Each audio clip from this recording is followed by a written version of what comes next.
Dave, what tips are our coaches right now pushing out there? What tips are you giving for people to prosper in a market where people are, kind of leaking oil a little bit right now? Yeah, it's interesting.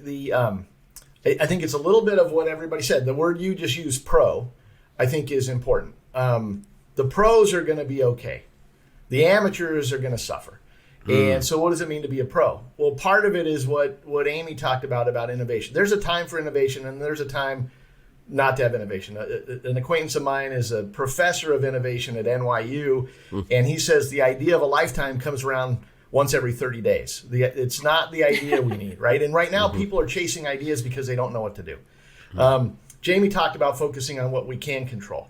And I think that's part of it is we don't know what we can control. You gave a stat at one of our events recently that 63,000 transactions in July fell apart. You annualize that stat, that's 15% of the market, right? Some of it was interest rates. Some of it was I was in a loan and now I can't afford it. Most of it was not. Most of it were realtors. I had a buyer who wants to buy. I have a seller who wants to buy. I have two realtors who want to get the deal closed.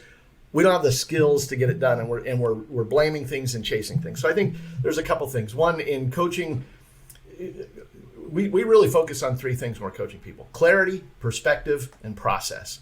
So we want to get real clear about what we want to accomplish and why.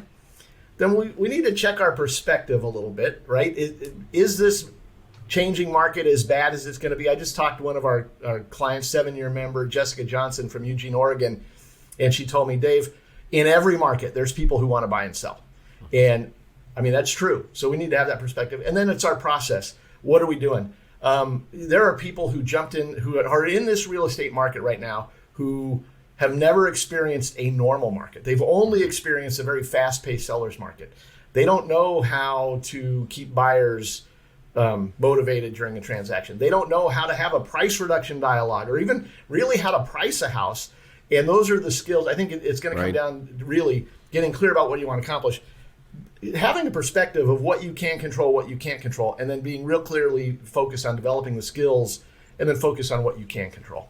And Dave, we talk about the skills pay the bills. And the market has changed for everybody, and even vets that have been around the game a long time. When the wind starts blowing, you got to play a different game.